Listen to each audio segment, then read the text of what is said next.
Russia's invasion of Ukraine has served like a geopolitical litmus test. In fact, in a way, it has helped us to better understand the state of play. Contrary to many skeptics' expectations, the United States and its NATO allies were able to mobilize one of the most powerful sanctions regimes in human history. As a result, Russia, a global power, has been reduced to a pariah state, at least as far as its relations with the West is concerned. Russia's economy contracted last year, and Russia's trade and investment relations with Europe, its top trading and investment partner for decades, virtually collapsed. But the war in Ukraine has also exposed the unwillingness of many countries in the so-called global south to align with the West against Russia. Most prominently, countries like India, and to a certain degree also Vietnam, have refused to side against Russia or to impose sanctions on Russia, given their strong reliance on Russian weaponries and energy imports. As a result, many are talking about the so-called multi-alignment, whereby countries in the global south try to maintain good relationship not only with the West, but also with Russia even after its invasion of Ukraine. But the war in Europe is also showing that Asia has arrived. Despite the heavy sanctions imposed by Europe, the United States, and its Western allies, Russia's economy has not been collapsing as many expected. If anything, Russia has been able to mitigate the economic damage of Western sanctions by stepping up its energy and trade and investment relations with the East. In particular, India and China have emerged as top trading partners for the country. Trade with countries like the United Arab Emirates and Turkey have also exploded, almost doubled over the past year, while relations with China and India is on a very positive investment, trade, and strategic trajectory as far as Russia is concerned. While the West has been able to demonstrate unity in face of Russia's aggression, not to mention its ability to reduce Vladimir Putin of Russia into a pariah status, the fact of the matter is that Asia has also been very effective in helping Russia to withstand the barrage of Western sanctions. If anything, the Asian century may have begun. To better help us understand the future of the global international order, especially the influence of China, India, and Asia in general, we're going to talk to someone who has covered the economies and geopolitics of the region for decades. That way, we can better figure out whether we're really entering a post-American era, or instead, we're really entering a much more anarchic, multipolar, and unpredictable era where Asia is just one of the major poles in the international system. Here with us tonight is Asia Times publisher and editor-in-chief, Uwe Parpart. Uwe, thank you very much for joining us. Did I get it right? You got it right. Yep. Thank you so much, Uwe, for joining us. Of course, for the purpose of being honest about it, I and Uwe have been working together for quite some time through the Asia Times family, among others, and I felt he's really the perfect person to talk to today. There are a lot that we want to talk about. He has a military affairs background. He's an economics affairs, finance affairs background. He has so much to share with us today. But before that, Uwe, for the purpose of our audience, especially our younger audience, who may not be familiar with some of your works back in the day, can you just give us an idea about your work? How did you get into the world of journalism, especially of Asian journalism, Asia affairs journalism? Well, my background is not in journalism at all. I was educated in mathematics at the University of Berlin and in the United States, the University of Pennsylvania. And got involved in finance mathematics, and from there actually became a banker. So, initially in Japan with doing some work with the Mitsubishi Research Institute, which belongs to Mitsubishi Bank, and then with Bank of America, and I became the chief Asia strategist of Bank of America. So, when you're doing that kind of work, the strategy analyst work, that gives you the I think the ability and the necessity to write about it. So the opportunity arose at some point. I had participated initially in the founding of Asia Times briefly in 1995.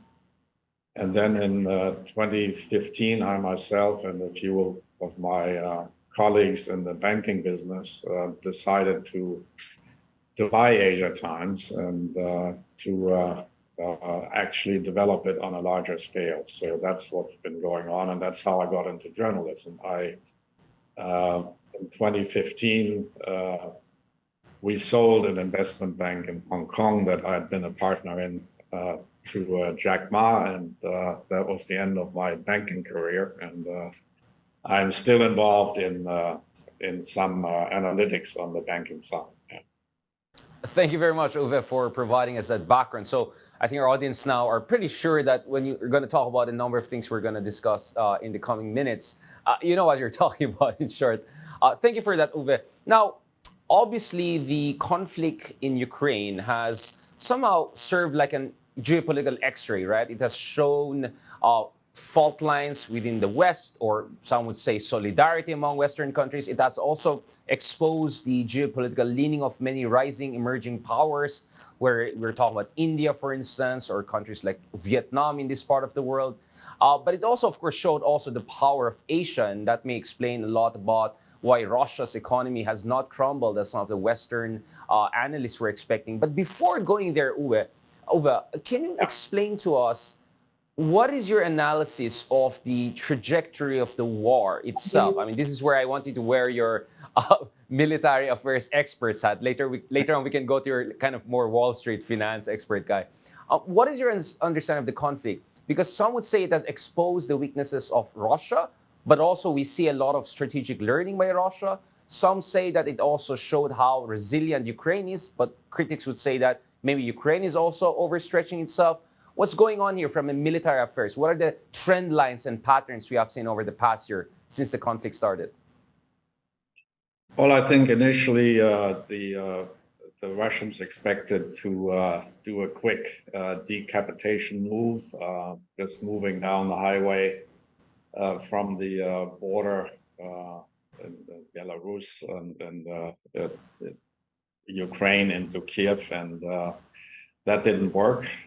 They made many mistakes, and they also probably underestimated the capabilities of the Ukrainian side. After all, the Ukrainians had since 2014 been trained by NATO forces and had been not fully equipped, but at least equipped to some significant extent. So that was a bloody nose, and they quickly readjusted, however, and withdrew from areas in which it was difficult to hold territory, and adopted essentially a defensive position. And that was phase one. Phase two, some of the areas that had been occupied in the south in Kherson and in the north in Kharkov, those areas were not well protected by the Russian troops. They were protected by territorial troops.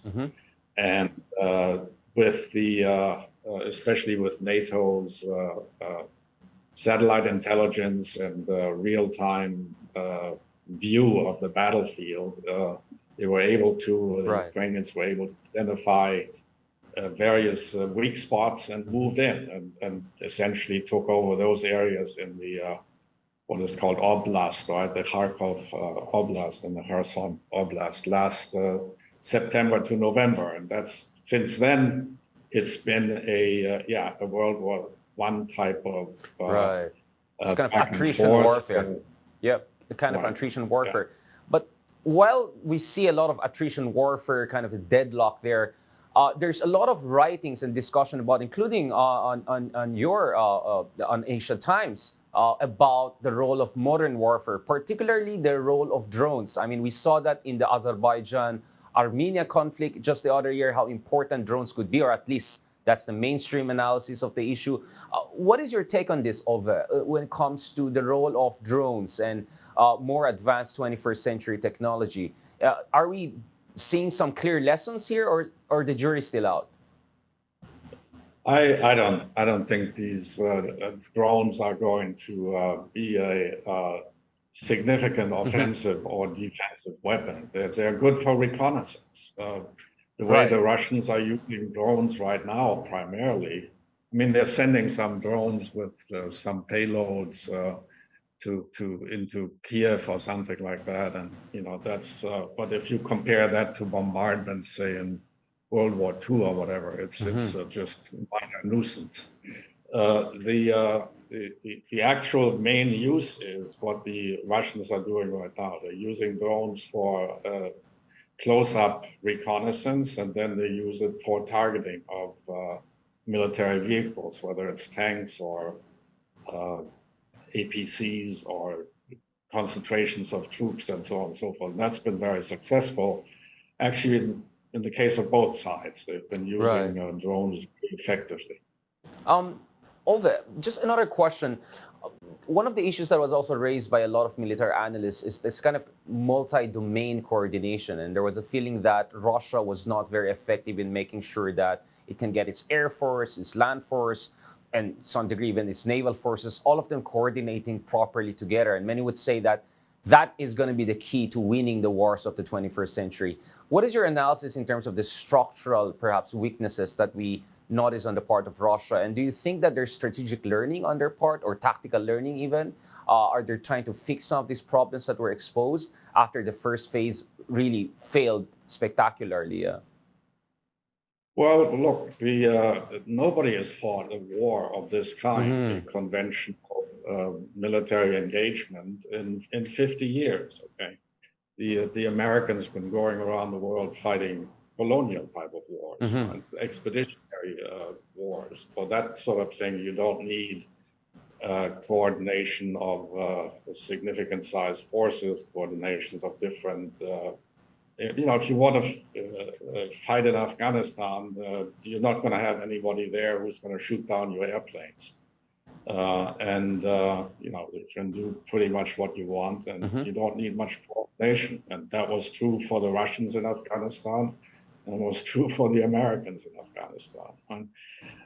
So this is a first in many ways since World War II, or since the Korean War at least. Right? And that is, an experience that both sides do not have. And the Russians learned, I think, very, very quickly. And they were able to make the most of the capabilities that they have, primarily artillery. Right, And right. combination of artillery and now the Air Force, right? Because the Ukrainian air defenses have largely been depleted. And so there's very little at the moment that the Ukrainians can put up to defend against even helicopters and so on that are shooting down the most advanced tanks. Right? My good German contacts tell me that out of the 14 Leopards that Germany had, A6s that Germany has delivered, 4 have been destroyed and 3 have been disabled. So it's down to half. Yeah, that's quite that's quite a fast. I mean, let's see about the Abrams tanks also from the U.S. and how they're gonna perform. But moving forward, I mean, in terms of scenarios, right? I mean, I think prediction of what's gonna happen might be not very feasible. But what are the scenarios you're looking at? What are the clinchers? What are going to be the decisive, moves that could really change the trajectory of what seems to be more like a deadlock attrition warfare kind of situation on the ground? Do you think, for instance, weapon systems like F-16 fighters coming from the U.S. or Abrams tanks, etc., could they be decisive? Or there are also indications that maybe China might want to consider, or at least reports that suggest that China might want to consider also providing some military support to Russia, if not already. So what could be the, let's say, clinchers here? Things that could change the trajectory of this so far deadlock situation? Well, at the moment, when the Ukrainians have been talking about, everybody has been talking about a Ukrainian offensive. I don't know when that's supposed to have happened or started. If it started about 2 weeks ago when they made the moves in the south, in the Zaporozhye and the Kherson Oblast, then they've been at it now for 2 weeks and have essentially made no progress. offensive, military offensives, there are only two types. Okay, one that succeeds in a matter of days, cutting through the opposing forces, Blitzkrieg style, yeah. and then going through it. I mean, like what happened in World War II and in 1940, when Germany attacked France. At that point, the whole offensive was over in basically 5 days. And excuse me. And then when you're looking at this right now, this is not what's happening. The only other offense is one that stalls because of lack of forces, and then it really just reverts to a positional warfare. And I think it's quite possible that that's one of the outcomes now, that we will see continuing attempts by the Ukrainians, but it might just go back to where it's been for 6 months at Bakhmut. Did you expect the conflict to happen to begin with? And also, where do you see this going? Do you think a NATO membership for Ukraine is something that is kind of a foregone conclusion? Or they're just going to drag their foot on this issue and just contribute to the problem? Because I think a lot of experts, including Americans, some in America would say that the big mistake was dangling the prospect of NATO membership, but actually not offering it, therefore getting the worst of both worlds, provoking Russia and at the same time not giving the assurance that Ukraine was looking for. And you have people like Henry Kissinger now suggesting that Ukraine has to be brought into the fold in terms of the NATO fold. Perhaps this is the way forward. And there are also debate whether Kissinger has been changing his mind or not.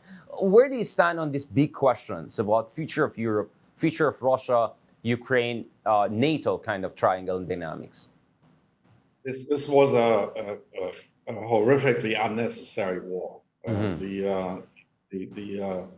The basic issue after 1990, after the end of the Cold War, after the unification of Germany and so on, was the question of whether or not NATO would expand eastward. And there were no expectations that would happen. So it's not until the time of the Clinton administration when the East Europeanists, in particular in the State Department, were pushing for this, and Clinton actually allowed that to happen. So one by one, the former satellites of the Soviet Union in Eastern Europe became NATO members, and finally, when it came to the situation of Ukraine, the Russians basically said, "Well, that's enough now," and the matter could have been negotiated. I believe that Russia could have accepted a neutral Ukraine, and that per the Budapest Memorandum, right? That was supposed to be about neutrality, right? As early as 1994, mid-1990s, right? Ukraine was supposed to be a neutral country when it gave up its nuclear weapons, right? That's correct, yes. And so the Russians saw that as a gross violation of the understandings that they had since 1990. And time and again, I think they talked about, the Minsk agreements were actually concluded for the purpose of having a security system in Eastern Europe that worked.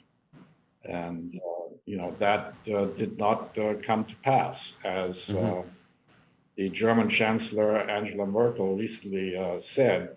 The Minsk agreement on the western part was never meant to be serious, just to buy time to arm the Ukraine. Uwe, right.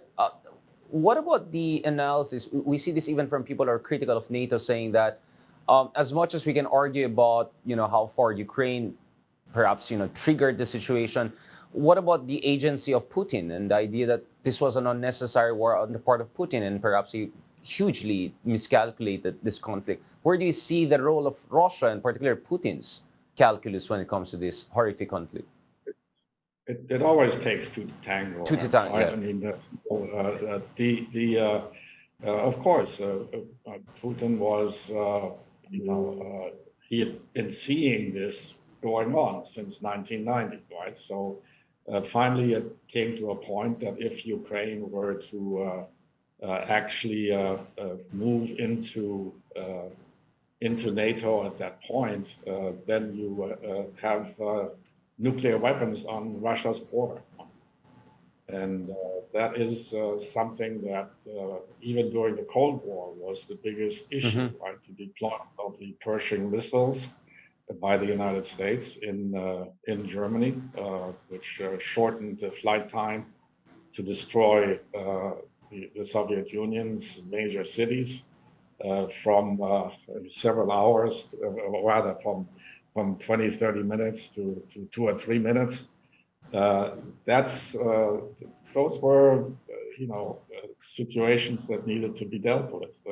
The Cuban Missile Crisis is a similar situation. The United States would have never tolerated nuclear weapons, Russian nuclear weapons in Cuba, right?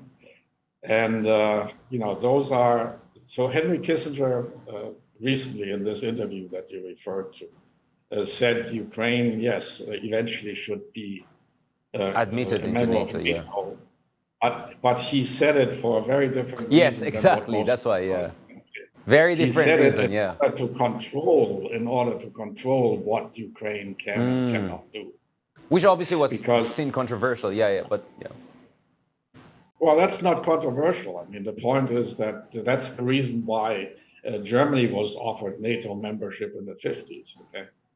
Because the United States wanted to control Germany. Yes. To tame Germany. I mean, same thing.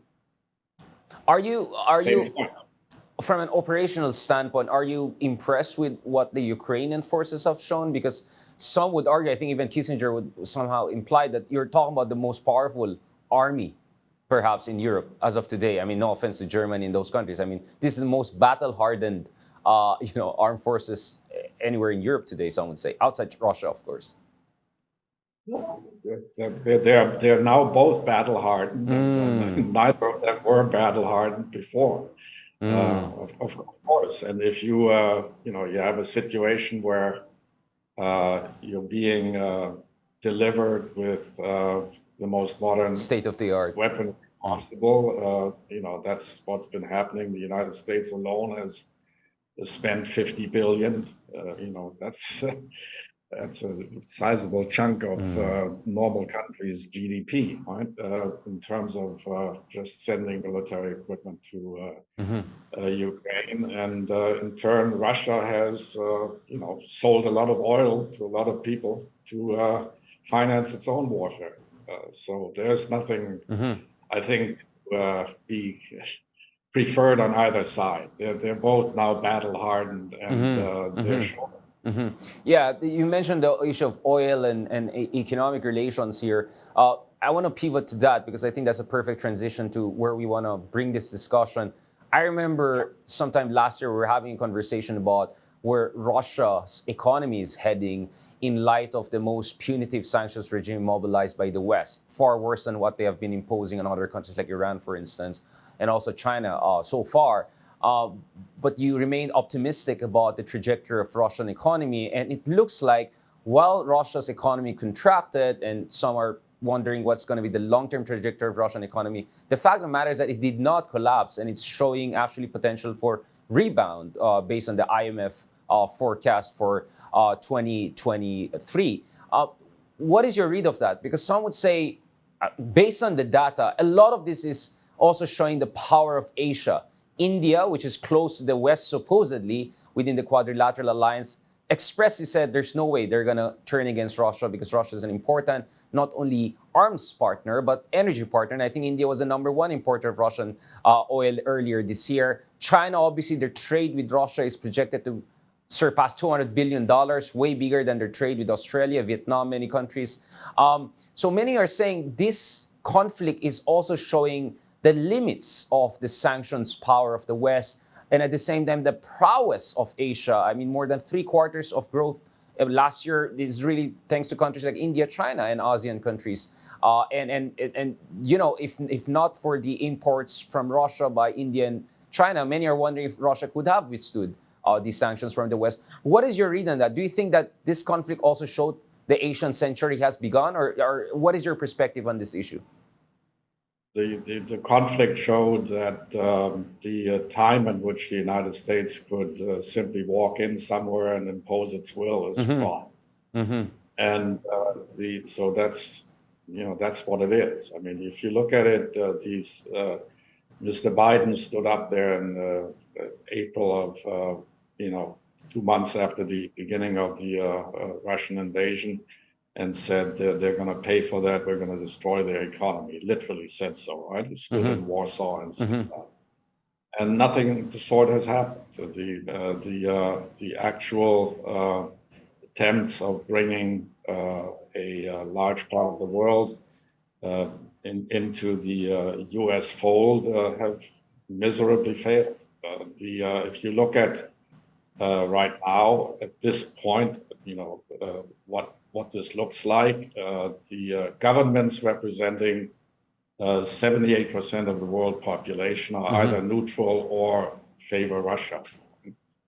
That's or rather favor no side, right? I mean, the so-called multi-alignment, right? They don't want to just side with anyone. The Vietnamese, Indians, Indonesians, governments either neutral or favoring Russia represent 78% of the world population, and the point is that Asia played a very important role in that.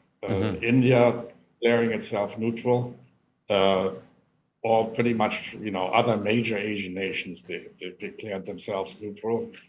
Indonesia has declared itself neutral in this matter. And the only ones that really haven't were the ones who've always been in the U.S. fold to begin with. Japan, Korea, Philippines. Taiwan, yeah. Well, Taiwan is not a country as far as I can tell. Well, Uwe, just to be clear, I mean, there were strong statements from the G20 summit. Obviously, Russia did not agree to it, that actually somehow condemned the invasion of Ukraine, right? And there were United Nations General Assembly resolution also last year, whereby majority of even ASEAN countries beyond just the Philippines actually were critical of it. I think where you come in is whether they were willing to ride on the sanctions regime on Russia, right? Because I think the UN resolutions and the G20 overseen by Indonesia last year, the statement was pretty clear. I think it was quite critical of what they see as invasion and aggression against Ukraine. But again, I see your point. I'm not talking about that. I'm not talking about the whether or not someone approved of the invasion. I'm talking about the sanctions regime. Sanctions, exactly, right. I just wanted to clarify that for the audience. Yeah. Thank you for clarifying that too. The sanctions regime is a total failure. There's no question about that. The Russian economy has not been destroyed. The Russians' ability to export energy to the world, even the Western world, has not been impaired significantly. In fact, they've found new customers, and there's good relationships between the Middle Eastern OPEC countries and Russia.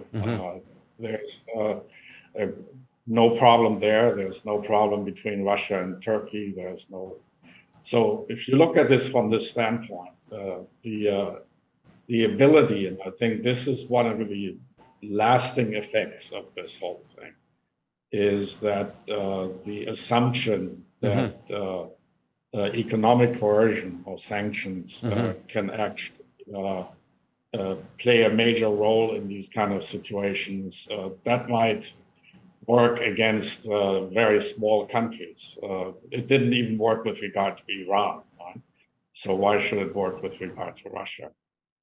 Although it unfortunately inflicted a lot of suffering on ordinary people, right? I think that's the problem with collective sanctions. They don't hurt regimes, they hurt ordinary people. And I've been also to countries like North Korea, for instance. And again, the regime is pretty stable and strong. It's the people, ordinary people, who suffer. So I'm just also looking at the moral standpoint. It's a failure as a policy. It's also a failure from a human standpoint when you sanction an entire country and expect it to change the regime or to change the regime's core calculus. So thank you very much for pointing that out, Uwe. Now, let's talk about China. This is a power that you're very familiar with. I mean, Iran was top 30 economies when sanctions were applied on it. I think it's still in the top 20, 30, depending on how you count it. Russia was a top 10 economy.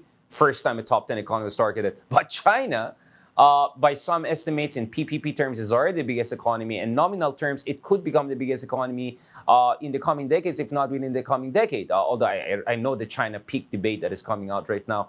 Now, China has also been subjected to Western sanctions. And in fact, the Chinese have indicated that unless these unilateral sanctions were reversed, military-to-military diplomacy could also suffer. So recently we had the Shangri-La dialogue where Liu Shangfu, the defense minister of China, refused to have a meeting. And well, they say, we want to have engagement, but we cannot have it while you're imposing sanctions. What is your understanding of the American sanctions on China from the Trump administration to the Biden administration? Some would say it's with the Biden administration that we're seeing really the sharp edge of American sanctions, especially in semiconductors and cutting-edge industries in China. What is your reading of that, Uwe? You have been to China, you understand this country very well, you have tracked its rise as a technological superpower over quite some time. Can you enlighten us about the situation there? Yeah, I mean, it's clear that the technology wars, right? The attempt by the United States, in particular, to actually limit Chinese access to chips and to chips technology, they are hurting. There's no question about it. But at the same time, they will lead to the same thing that these kind of things have always in history led to, namely the ability and the redoubling of the effort on the part of a country that is capable in terms of its scientific and engineering manpower, and in terms of its broader capabilities to develop these chips themselves. And that's what China is doing. And this is postponing the slowing down, perhaps, the speed at which China was moving ahead, but it certainly is not going to make a big difference. Postponing the inevitable? Is that what you're arguing, Uwe? Postponing the inevitable? Is that what the West is doing right now? Yeah. Not even postponing. I mean, I don't think there's much postponing going on. I mean, the actual, I've just been over there a couple of weeks ago and looked at a lot of the major manufacturing companies over there that are doing what they're doing. It's clear that there is a company like Huawei or a company like Tencent or SMIC and so on. They will be slowed down a bit, but they will not be deterred from being able to develop the most advanced stuff. Scientifically, technologically, if you look at just scientific papers and patents, China is now way ahead of everyone else. Yeah. Way ahead. So that's not. It's not going to work. These sanctions are not going to work. They may slow things down for China, but that's it. And, they're dangerous because they, I think, force other countries to take sides that they don't want to take. I don't think South Korea is very interested in taking sides when 60% of its chips production actually is sold in China. I don't think Japan is very interested in that, but they are, U.S. allies, and when Washington speaks, Tokyo bends. Right. Uwe, I mean, the reason why I've been taking China's technological prowess quite seriously is that, of course, this year we saw China become the biggest exporter of automobiles, overtaking Japan. But what really caught my attention was when I was in München the other year. I was hearing from our German friends telling us how worried they are about China catching up, especially in the increasingly sophisticated automobile industry. And for me, Germany is the gold standard when it comes to automobile industry in many ways. And if Germans themselves are wondering whether they can keep up, or keep ahead of the competition, I think that just tells you about how far China has come and how far perhaps it can go. Well, I think Germany has the least to worry about because they always try to produce things, whether it's machinery or Right. chemicals or automobiles that are at the sort of highest point of the value Right. chain. Gold standard. However, there's no question that China, the BYD electric vehicle Right. for $10,000 nobody else can do. Yeah, it's hard to And compete. of course, Yeah, it's very hard to compete with that. Yeah. and a lot of these, the neo EVs and so on, Yes. running around all over Germany. Okay, so they're making a major impact. So when it comes to overall automobile production, yeah, China is now going to be number one from now on in, and that's that. And there's nothing that's going to turn that around or reverse that or do anything else like that. Okay, so. I think the other thing you have to be aware of is that the technologies that are being developed, like the most advanced battery technologies, are being developed in China, not in Japan. And the whole supply chain, right? I mean, from the mines to the processing, you would say 2/3 or 3/4 are dominated by Chinese companies. So I think people have to understand if EV is the future, then China's dominance is inevitably part of that question, right? Well, look at it. I mean, everybody is talking about solar energy, but without Chinese solar cells, nobody could develop solar energy right now. The United States could not, Germany could not, nobody, because 97% of all solar cells, advanced solar cells, are made in China. Yeah. I remember very well that because when we were discussing Energiewende in Germany like 10, 12 years ago, we were beginning to hear about the whiff of China getting into the solar panel industry big time, and next thing we know, they overtook Germany by far. So I'm not surprised to see that happen in other sectors, right? I mean, it's a pattern we keep on seeing over and over again in my lifetime alone. Never mind, in the past century or so. Yeah.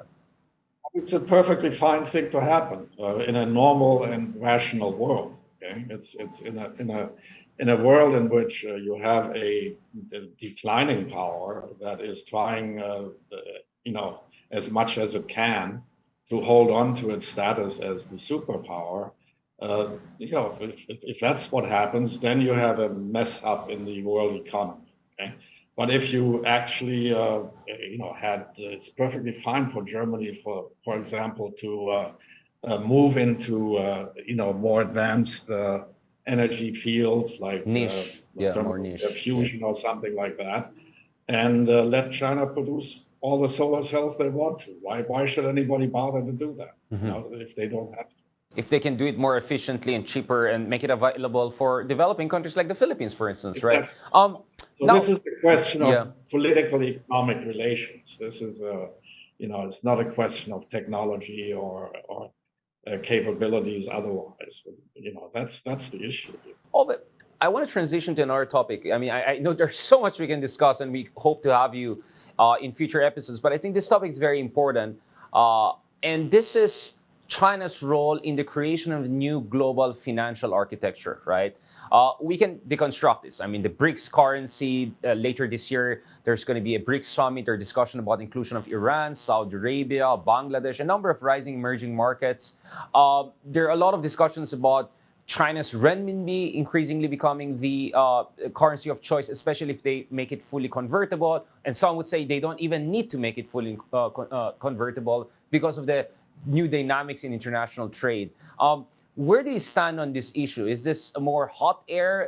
Is this, much ado about nothing? Or are we seeing some fundamental shift? Because I think there are like some economic historians like Niall Ferguson would argue that, no, if you look at the general numbers, 70% of currency transactions are still in US dollar still holding on. Maybe renminbi can get the bronze medal or silver medal away from EU or Japanese yen. Where do you stand on this? Are you more bullish about this? Or are you saying that we're going to see a revolution in the global financial architecture, especially because of what you mentioned a while ago, right? Which is this abuse of the sanctions regime, right and left, to impose collective punishment on a lot of countries on the wrong side of the geopolitical debate. Yeah, it's funny you mentioned Ferguson, who wrote a book called The History of Money, right? The ascent of money. Um, Yeah. but anyway, being a Brit, he should be aware of the fact that just before the pound sterling collapsed and disappeared as a world currency, it was also at about 60 or 70%. So So it was sudden. Yeah. it didn't take much time. But what's going on here is a geopolitical issue. First of all, the thing is the failure of the sanctions regime has also put into question the actual viability of the dollar as a medium of exchange on a global scale. Okay, if the United States can actually seize the money that is deposited in U.S. currency, in U.S. bonds, and so on and so forth, and get away with that, then that kind of currency is no longer a credible medium of global exchange. Because why you want to do that? I mean, China has stopped buying U.S. bonds, and Japan is, buying a few and selling a few. Germany has stopped buying U.S. bonds. At the moment, the only one who buys U.S. bonds is U.S. banks, and that's why you have this massive money printing binge in the United States. You have in the past 2 years, the Fed has printed more money than in the 60 previous years combined. That has created massive inflationary pressures around the world, and is now, of course, creating the necessity for central banks to tighten interest rates and to actually slow down economic growth. So it's all a self-defeating process, as far as I can tell. So you're saying this is not a sustainable situation. This is not a sustainable situation. Nobody is going to do that. I mean, why should why should Brazilians or anybody else buy U.S. Treasury bonds, in other words, to support the U.S. economy with their labor and funds? It's an absurd situation. The United States owes the world $33 trillion. $33 trillion. Okay? There's nothing anywhere near that. The next one that has a huge debt to the world is the UK. And between the UK and the United States, virtually all debt in the world is held between these two powers. Financial powers, yeah. That's it. And that's now what's changing. People are looking at that and saying, we do not want to be held hostage to the dictates of countries that, conduct that kind of policy. It's just that simple. So Brazil decided to trade with China in RMB. Egypt yesterday. Now I said yesterday. I'm sorry. Egypt. Can we do it again? Yeah, sorry, just that part. Yeah. Can we do it again? Yeah. So, what about BRICS countries? Yeah, has decided the same thing. Okay. I believe that the many ASEAN countries will trade with each other in their own currencies. That's going to happen in the very near future. And you can go through various parts of the world. India is trading with China in terms of RMB. India is trading with Russia in terms of rupee. Okay. So they're step by step. The sanctions regime has triggered this. Right. Encourage a lot of. It's a very, very self-defeating thing because it has undermined the credibility of the U.S. dollar.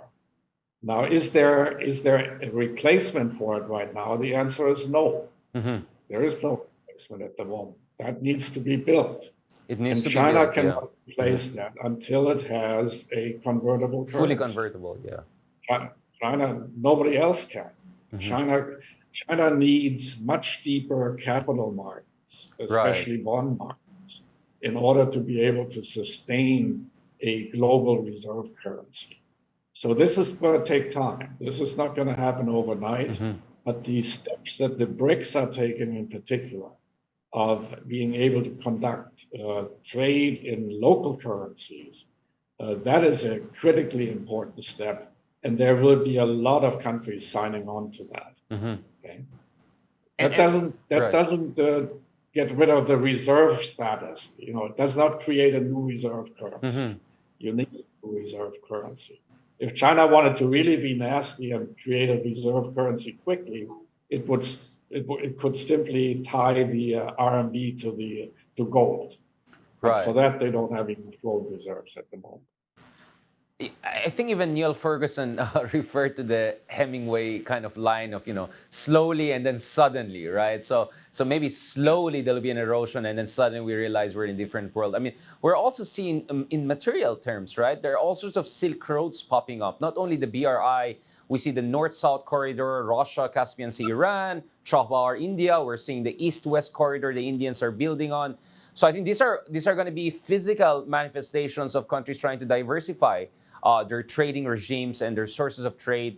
And I think in many ways that's going to have financial implication inevitably, right? The real economy in the financial sector, at some point, there's going to be some sort of convergence. Looking forward, when it comes to ASEAN, for instance, I think this will be a perfect note to end on. I'm sure there's so much more we can discuss about South China Sea, about Taiwan, but those definitely need their whole episode of their own. But speaking of ASEAN-China relations, because for China, it seems ASEAN is very important, right? In fact, I remember a discussion with some of our Chinese expert partners, and I always said, isn't Europe important for you? Winning over Europe will be important to, let's say, isolate in America, right? But someone said, no, Europe is actually not a priority. Priority is actually ASEAN, because this is the next big thing. If you look at the GDP size in terms of population of the countries, where do you stand on that? How important is ASEAN to future of China as a global leader?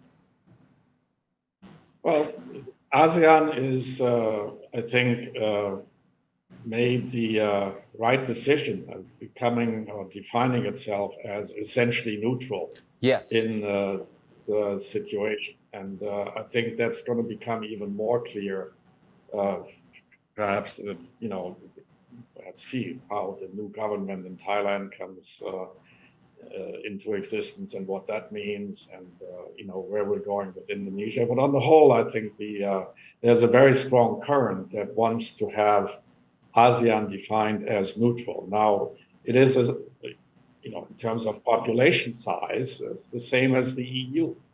Right. Much bigger. I think much bigger than EU, right? I think it's bigger. 700 million, if I think. So, probably 40% bigger, yeah. It's 400 million in the EU, right? Yeah. So I think the ASEAN is one of the big coming power, and there are especially a couple of countries in ASEAN that really have a lot of catching up to do, and the most important one is the Philippines. Of course. It's now 100 million, over 100 million population. Yeah.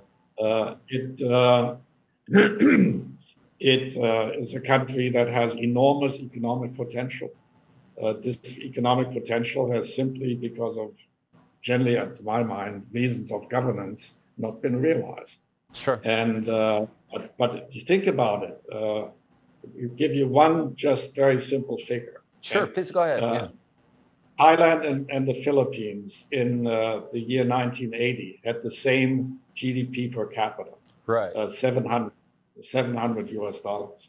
The Philippines now is at 3,500. Mm-hmm. Thailand is at 7,000. Yeah. And in the same, in that period of time so that's 40 years. That's not a long time. Right? That's not even 2 generations. So the Philippines can and must catch up. If you compare, of course, to China, then it's a silly comparison. But in 1980, China had also around, in fact, less the GDP per capita than the Philippines, and it has now 10,000 gone to 12,000, right? So by 600%. Right. So I'm sorry, it's 64 times. Right. Yeah, exactly. Yeah. So, I mean, so always, this is sorry, in the Philippines, actually, we go back to the 1950s and 60s when we had the same GDP per capita as South Korea, right? So that's where we get even more yeah. frustrated because, sorry, Thailand, Right. China, actually, our comparison, our economic sibling back in the day was South Korea, which now, of course, is one of the dynamos out there. Uwe, thank you so much. I mean, there's so much to talk about. I think we just set the tone for the next episode. We hope to have you Okay. back again. Let's talk more about South China Sea, Taiwan, ASEAN, China, US, new Cold War. But I'm very glad about us being able to discuss a lot of issues from quite a balanced perspective, right? Because I think that's very important to understand a kind of a 360 view of the major geopolitical alignments, realignments, and events in our era. Thank you so much again, Ove, for joining us. You're quite welcome. Thank you very much. Take care. Pleasure. Catch us again next week here on One News. You can also check out the long conversation on Spotify, YouTube, and Google Podcasts. I'm Richard Heydarian, and that is the view from Manila, where One News, all sides, all the time.